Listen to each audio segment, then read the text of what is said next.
الصوت ده. الاسباب الانفيه في الكبار اقل بكتير قوي من الاسباب الحلقيه. الاسباب الحلقيه اللي بتحصل على مستوى البلعوم الفمي هي اكتر الاسباب شيوعا في الكبار، خصوصا السمان. يعني برضو احد ايوه اسباب دايما معظم الناس السمينه طبعا دايما عندها مشكله طبعا ممر الهواء برضو، ما هو كل حته بيترسب فيها دهون عنده. ممر الهواء بيضيق برضو نسبيا، وهو نسيج رخو يعدي الهواء ويتخبط برضو في النسيج الرخو اللي مضايق الممر، فيحدث هذا الصوت المسمى بالشخير.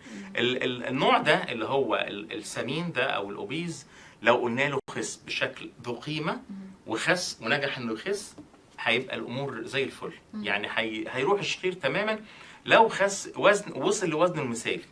يعني معظمهم بيبقوا اوفر ويت ب 40 واحيانا 50 و60 كيلو، طبعا كتير. ديفنتلي ده لازم يشخر.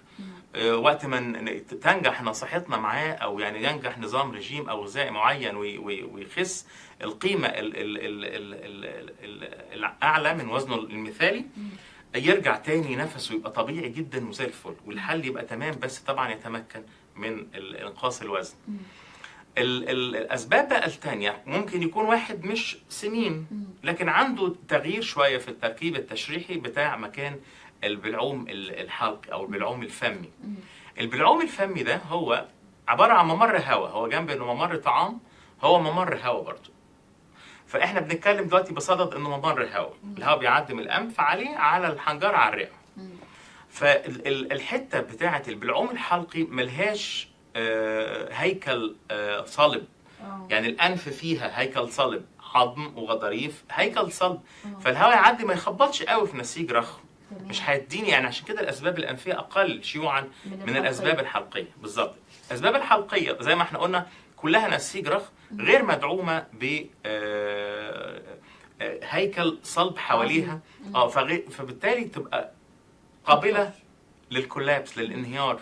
يعني قابل انها تضيق، ما هو رخو، نسيج رخو قابل ان هو يضيق ويوسع، لان ما فيش عظم حاكمه يحكم القطر بتاعه ويثبته.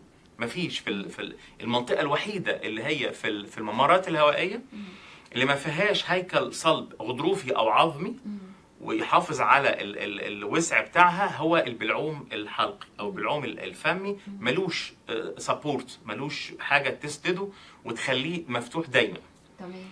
دلوقتي بقى التركيب التشريحي بتاع النسيج الرخو ده هو ده اللي بيؤدي لي للشخير.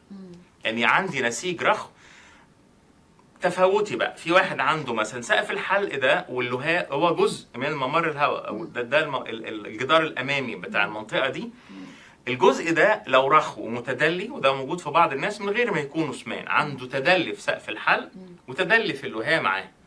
الهواء اساسا هيعدي من الانف فوق هذا الفلور او هذا الارضيه بتاعه الانف اللي هي تعتبر السقف بتاع الفم.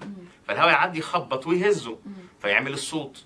اللهاء نفس الحكايه. وجود لوستين كبار، يعني احيانا برضه بنلاقي في السن الكبير لوز كبيره ما اتعملتش، وكتير مننا ما عملوش اللوز.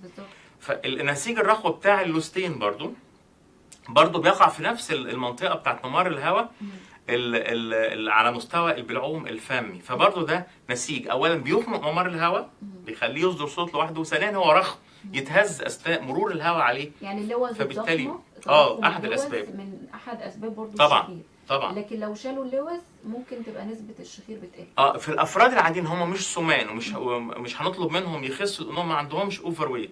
عمليه استئصال هي العمليه اللي بتاعت الشخير اللي على مستوى لما يكون الاسباب حلقيه او على مستوى البلعوم الفمي. فيها عمليه شويه فيها بتستأصل فيها اللوستين، وبيستأصل فيها جزء كبير من سقف الحلق الرخو مع اللهاء. ما هم دول اللي بتهز، هو ده النسيج الرخو اللي في المنطقه دي اللي بتهز والمسبب لي للشخير. فبالتالي انا لو شلت كل ده هيصبح ممر الهواء واسع وغير قابل للانهيار. خلاص ما عنديش نسيج رخو تاني يتهز اثناء مرور الهواء عليه. فهيبقى البلعوم الفمي او الممر الهواء على مستوى البلعوم الفمي واسع وما فيهوش نسيج رخو يتهز اثناء مرور الهواء.